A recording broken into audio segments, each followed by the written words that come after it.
संध्या समय दीपक जलाने का तुम्हें बहुत बड़ा फल मिलेगा।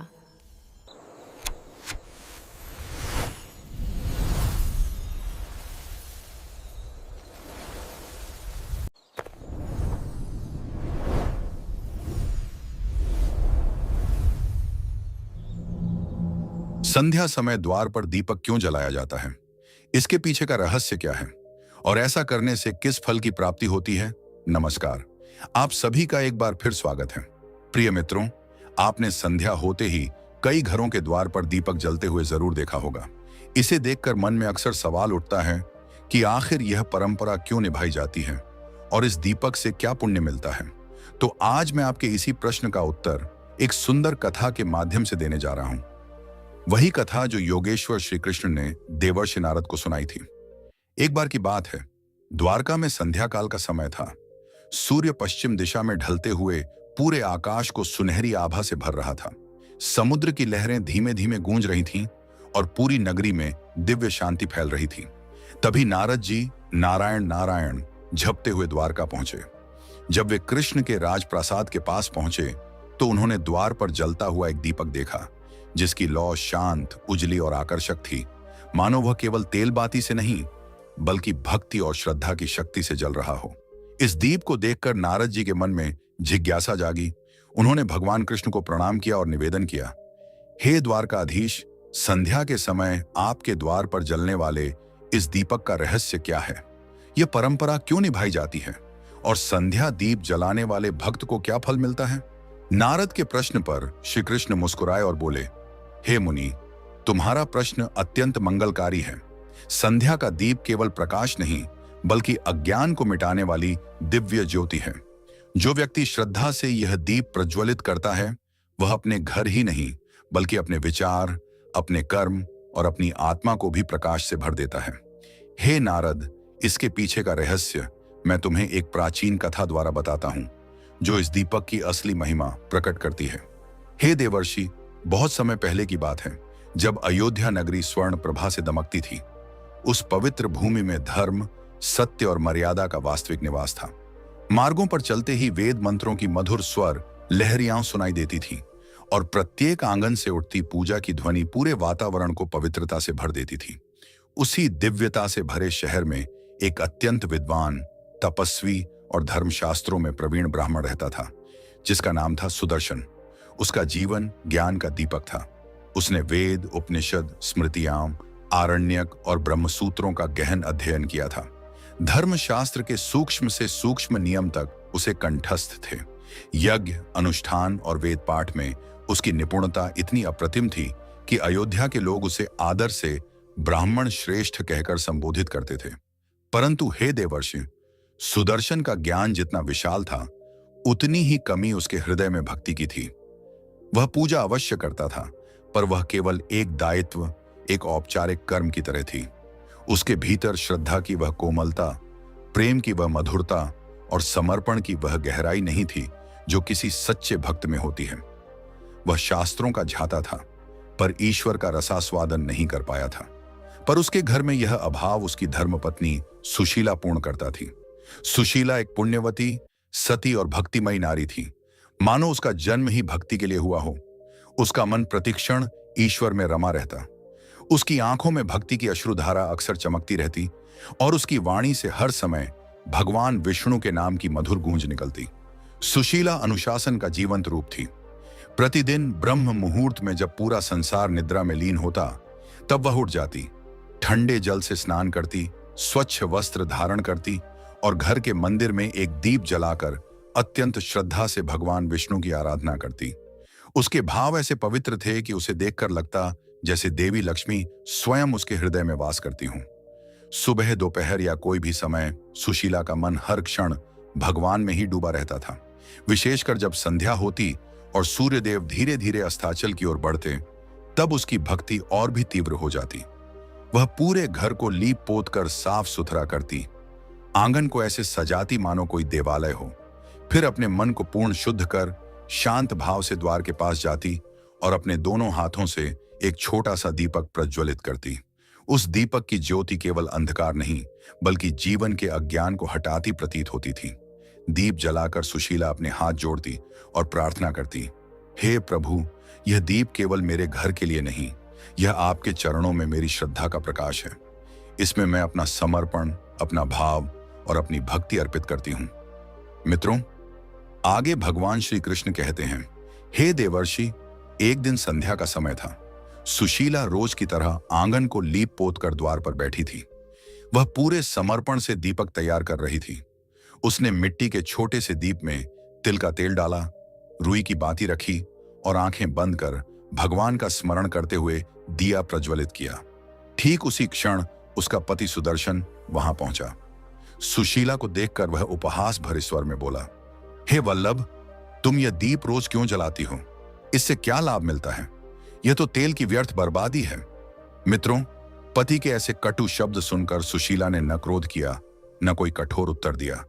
वह शांत हो गई और विनम्रता से बोली, हे स्वामी, यह दीप केवल तेल और बाती से नहीं जलता, यह मेरी श्रद्धा से प्रज्वलित होता है। यह मेरे हृदय की भक्ति का चिन्ह है। इससे घर में लक्ष्मी का आगमन होता है और धर्म का प्रकाश फैलता है। उसकी बात सुनकर सुदर्शन, जो अपने ज्ञान और तर्क के अभिमान में डूबा था, मुस्कुराते हुए बोला, हे वल्लभ, यदि यह दीप इतना प्रभावशाली है तो ठीक है, मैं भी देखना चाहता हूं कि क्या यह तुम्हें किसी संकट से बचा सकता है। मुझे तो यह सब अंधविश्वास ही लगता है। सुदर्शन की यह बात सुनकर सुशीला का मन दुख से भर गया, पर उसने फिर भी संयम नहीं छोड़ा। शांत स्वर में बोली, हे स्वामी, संकट के समय ही भक्ति की असली परीक्षा होती है और जो भक्ति सच्ची होती है वह हर परीक्षा में सफल होती है। इतना कहकर वह अपने काम में लग गई। मित्रों, समय अपनी गति से आगे बढ़ता गया, परिस्थितियां बदली और फिर एक दिन अचानक ऐसा हुआ जिसने सुदर्शन के जीवन की दिशा ही बदल दी।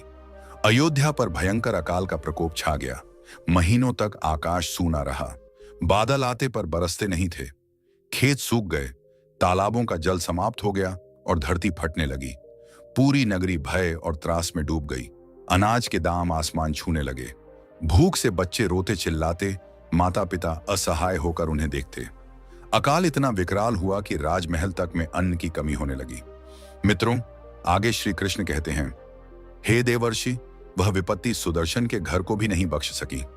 जहां कभी यज्ञों का धुआं उठता था, वहां अब चूल्हा तक ठंडा पड़ा था। वेद पाठ की मधुर ध्वनि अब भूख की कराह में दब चुकी थी। घर में रखा अंतिम दाना तक समाप्त हो गया था और पानी का एक छोटा पात्र भी दुर्लभ हो गया था। सुदर्शन, जो स्वयं को महान ज्ञानी समझता था, अब असहाय खड़ा था। उसके चेहरे पर निराशा की रेखाएं गहरी होती जा रही थीं। परंतु इतना सब होने के बाद भी सुशीला की आस्था अडिग रही। उसने अपने प्रभु पर विश्वास कभी नहीं छोड़ा। वह स्वयं भूखी रह लेती, लेकिन संध्या दीप जलाना नहीं छोड़ती थी। उसने अपनी आंखों में आशा की ज्योति संजोए अपने पति से कहा, हे स्वामी, यह दीप चाहे कितना भी छोटा हो, पर इसका प्रकाश मेरे विश्वास से बड़ा है। जब तक यह दीप जलता रहेगा, कोई विपत्ति हमें छू भी नहीं पाएगी। मित्रों, वह प्रतिदिन की तरह हर संध्या द्वार पर दीपक प्रज्वलित करती रही। घर में अन्न और जल का नाम तक नहीं बचा था, लेकिन फिर भी वह दीप जलाना नहीं छोड़ती थी, क्योंकि उसका ईश्वर पर विश्वास अडिग था। हे देवर्षि, वह रात अत्यंत विचित्र थी। चारों ओर भयंकर अंधकार पसरा हुआ था। आकाश में न कोई तारा चमक रहा था, न चंद्रमा की कोई किरण धरती पर उतर रही थी। दिशाएं मौन थीं, वायु स्थिर थी और अयोध्या की गलियां सूनी पड़ी थीं। हर घर भूख और चिंता से घिरा था, लेकिन सुदर्शन के द्वार पर एक दीप फिर भी जल रहा था। वही संध्या दीप जिसे सुशीला प्रतिदिन जलाया करती थी। उस रात उसकी लौ पहले से कहीं अधिक उज्जवल थी, मानो कोई अदृश्य शक्ति संकेत दे रही हो। सुशीला दीप के सामने बैठी प्रभु का स्मरण कर रही थी। उसके चेहरे पर थकान थी, पर उसके विश्वास की चमक फीकी नहीं हुई थी। उसके हृदय में एक ही भाव उमड़ रहा था, हे प्रभु, यह दीप आपका प्रतीक है। जब तक यह जलता रहेगा, मेरा मन भी आपसे जुड़ा रहेगा। वह मन ही मन प्रार्थना में डूबी थी कि तभी अचानक वातावरण में कुछ विलक्षण घटित हुआ। दीपक की लौ ऊंची उठी और चारों ओर दिव्य प्रकाश फैलने लगा। सुशीला चकित होकर इधर उधर देखने लगी। उसे समझ नहीं आ रहा था कि यह क्या हो रहा है। तभी उसकी दृष्टि द्वार पर पड़ी। वहां एक अलौकिक तेजोमयी स्त्री खड़ी थी। उनका रूप इतना दिव्य था कि उसका वर्णन करना कठिन था। उनके वस्त्र स्वर्ण सी चमक रहे थे। नेत्रों से करुणा की कोमल किरणें निकल रही थीं और उनके चरणों के स्पर्श से भूमि पर पुष्प खिल उठे थे।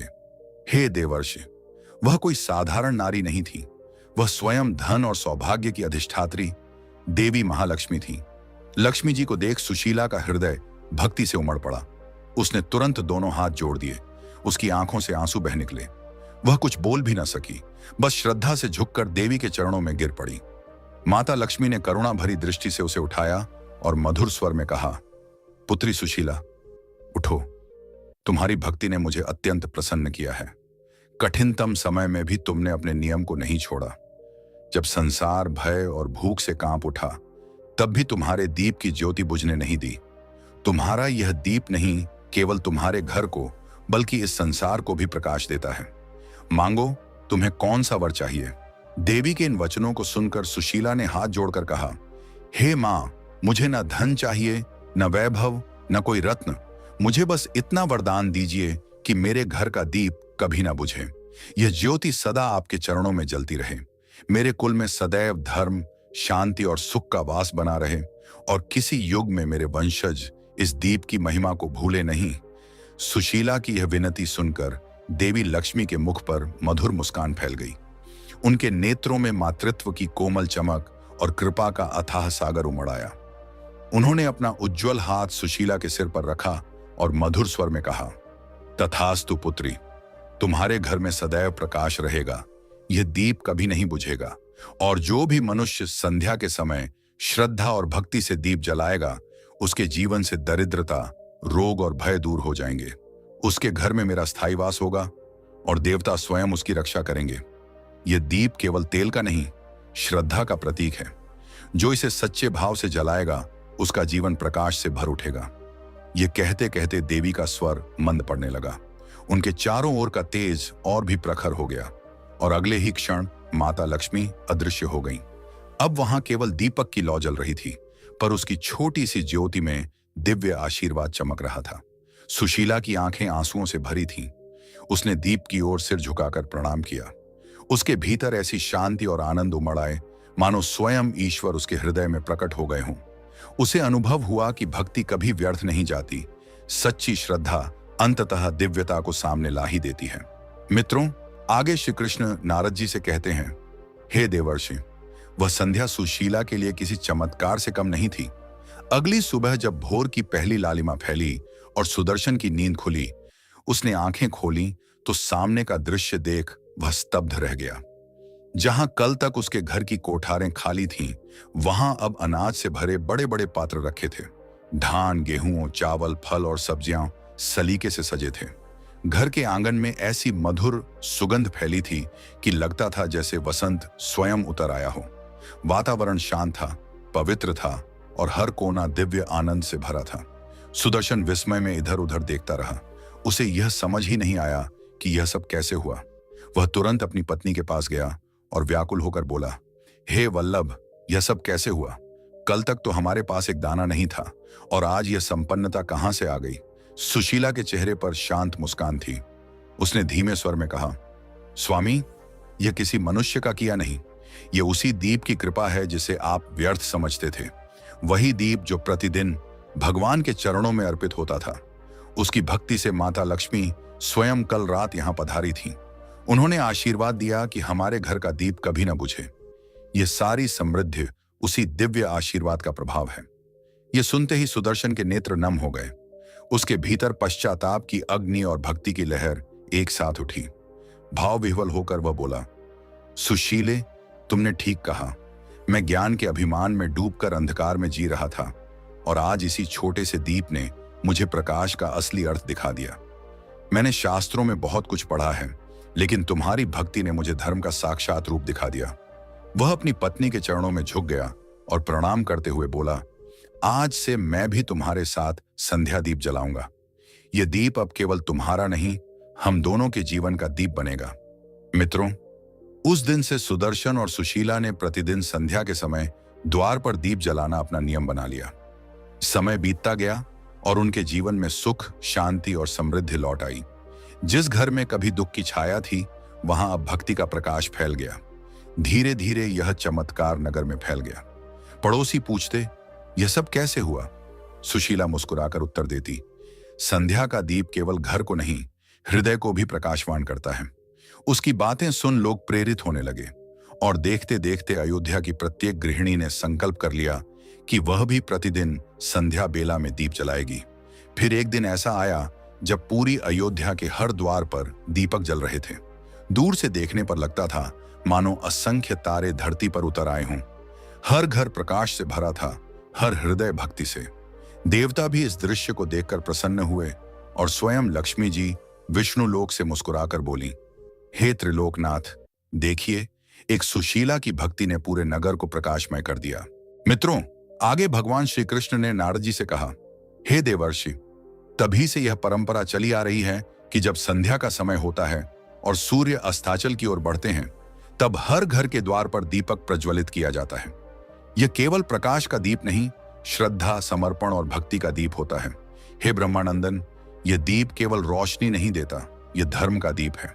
संध्या बेला में श्रद्धा से दीप जलाने वाला व्यक्ति अपने भीतर के अज्ञान, लोभ, क्रोध और मोह को मिटा देता है। यह दीप स्मरण कराता है कि अंधकार चाहे कितना भी गहरा हो, एक छोटी सी ज्योति भी उसे परास्त कर सकती है। जिस घर में दीप जलता है, वहां लक्ष्मी का निवास होता है। वहां दरिद्रता, रोग और भय प्रवेश नहीं करते।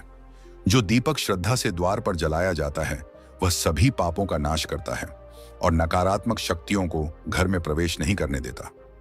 इससे घर में सुख, शांति और समृद्धि बनी रहती है।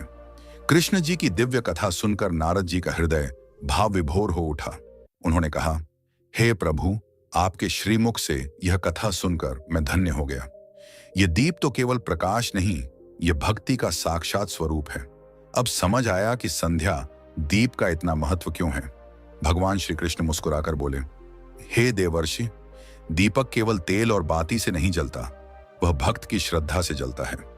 जो दीप प्रेम से जलाया जाता है, वही मनुष्य के लिए स्वर्ग के द्वार खोलता है। तब नारद जी ने दूसरा प्रश्न पूछा, हे प्रभु, क्या इस दीप को जलाने के कुछ नियम हैं और किन स्त्रियों को इसे नहीं जलाना चाहिए? मित्रों, नारद जी के इस प्रश्न पर भगवान श्री कृष्ण रहस्यमयी मुस्कान के साथ बोले, हे देवर्षि, जैसे प्रत्येक अनुष्ठान के अपने नियम होते हैं, वैसे ही इस दीपक के भी कुछ नियम हैं। पहला नियम, ग्रहण के समय दीप नहीं जलाना चाहिए। दूसरा, जब तेज आंधी या तूफान चल रहा हो, उस समय दीपक प्रज्वलित नहीं करना चाहिए, क्योंकि यह अपशकुन माना जाता है। और तीसरा नियम यह है कि जब घर में कलह, अपवित्रता या मृत्यु शोक का समय हो, तब दीप नहीं जलाना चाहिए। दीप जलाते समय एक और बात का विशेष ध्यान रखना चाहिए। दीपक की लौ हमेशा पूर्व या उत्तर दिशा की ओर रहे, क्योंकि इन दिशाओं में दीपक का प्रकाश धन और समृद्धि के योग बनाता है। दीप की बाती का भी अपना महत्व है। एक बाती वाला दीप मोक्ष का मार्ग खोलता है, 2 बाती वाला दीप समृद्धि देता है और 5 बाती वाला दीप सिद्धि, आरोग्य और पूर्ण कल्याण का प्रतीक माना जाता है। आगे भगवान श्री कृष्ण कहते हैं, हे देवर्षि, ये सब नियम केवल कर्म और शुद्धता पर आधारित हैं। दीपक घी और बाती मात्र का दिया नहीं होता, यह मन की पवित्रता का प्रतीक है। इसलिए कुछ अवस्थाओं में स्त्रियों को दीपक नहीं जलाना चाहिए। घर में मृत्यु या जन्म हो तो वह समय अपवित्रता का माना जाता है। उस काल में किसी प्रकार का धार्मिक कर्म, पूजा या दीपदान नहीं करना चाहिए, क्योंकि उस समय घर की ऊर्जा असंतुलित रहती है और देवता उस स्थान से दूर रहते हैं। दूसरा है रजस्वला काल। यह काल स्त्री के शरीर की स्वाभाविक विश्राम और शुद्धि का समय होता है। शरीर और मन को स्थिरता देने के लिए इस दौरान पूजा, व्रत या दीपदान वर्जित कहा गया है। जब यह अवधि समाप्त हो जाती है और शरीर की ऊर्जा फिर से संतुलित हो जाती है, तब वह विधिवत धर्म कार्य कर सकती है। तीसरी अवस्था है क्रोध, अशांति या गहन शोक। जब मन अशांत हो, क्रोधित हो या दुख से भरा हो, तब दीपक नहीं जलाना चाहिए, क्योंकि दीप तभी प्रभावी होता है जब मन शांत और श्रद्धा से भरा हो। दुख या क्रोध में जलाया गया दीप उजाला तो देता है, पर आशीर्वाद नहीं आकर्षित करता। आगे श्री कृष्ण जी कहते हैं, हे देवर्षि, आज का यह पावन प्रसंग यहीं समाप्त होता है। आशा है कि तुम्हें अपने सभी प्रश्नों के उत्तर मिल गए होंगे। नारद जी भाव विह्वल होकर बोले, हे प्रभु, आपके द्वारा दिया गया यह ज्ञान अमूल्य है।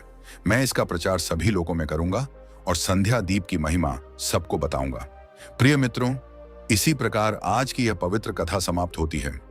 यदि यह कथा आपके मन को स्पर्श कर गई हो तो प्रेम से बोलिए जय श्री कृष्णा, जय भोलेनाथ। और वीडियो अंत तक देखने के लिए आपका हृदय से आभार।